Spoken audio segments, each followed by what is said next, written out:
家就示範啦，嗰個脊椎正骨啦，咁胸椎嘅頭三節正骨。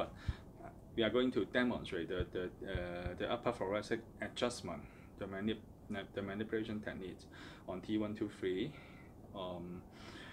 which is a very difficult area to do the adjustment.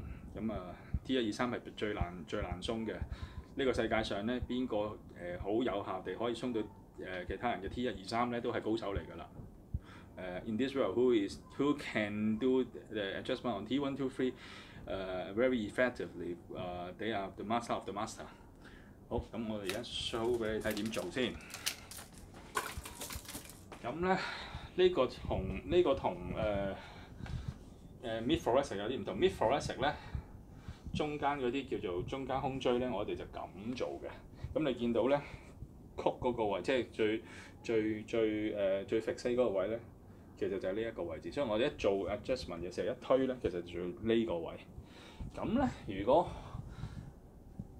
再高啲，而家想做呢一節咧，想再高啲就要咁擠嘅，因為咁樣推嘅，有啲就擘開隻手咁樣上嘅，咁咧擘開就難做啲嘅，係啦，咁樣。We're going to demonstrate the upper thoracic. The hand hold is like that. Okay. Relax. Breathe in and out. Okay. Eye on me. Breathe in. 吸氣，呼氣。Okay. Hear the sound. 個 maneuver 係你咁樣一推一開咧，其實就抽起成個 upper thoracic 連埋鎖骨一齊咁樣上，咁佢就掹起最頂嗰幾節骨咯。So you can see the main mobile part is the upper and the shoulder prop.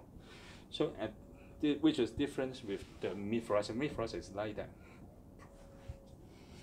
Okay.